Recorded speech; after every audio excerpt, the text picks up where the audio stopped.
here. I want to get to a number of injunctions in cases, but let's start with this USAID ruling. As you heard from my colleague Marilyn Rivera, it's a pretty big win for the Trump administration. What do you make of it? It's the biggest win yet for the Trump administration.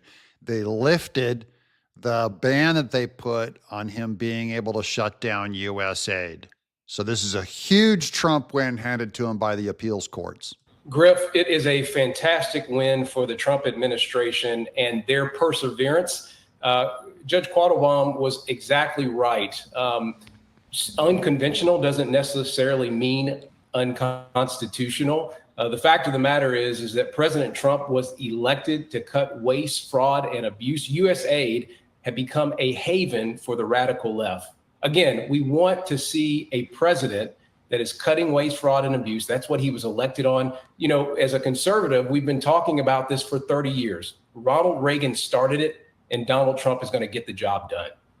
It's interesting you talk about Reagan, and Daniel, I can remember back in the 90s, I was working in talk radio. Rush Limbaugh was the king. He often talked about, you know, any one of these examples of waste, fraud, and abuse would be a story for a week. Now we're learning them. And in the interview with Bret Baier, Elon saying that they have upwards of $1 billion fines on a near regular basis.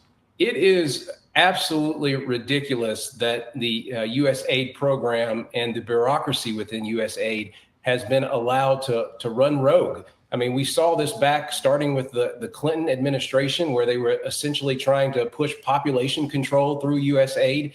It's gotten worse. And we all know how they implement, quote unquote, population control around the world. USAID is evil, and the people that support it and fund it are evil. And if we want America to not be evil, we want our government to stop funding USAID.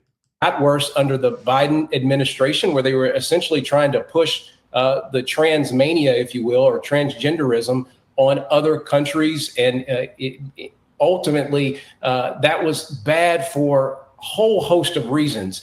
One of which, the main of which, is that Americans don't want that sort of nonsense within their programs that are coming out of the United States. And I'm, again, pleased beyond imagination that the Trump administration is allowed to proceed with the cuts at USAID. Mm-hmm.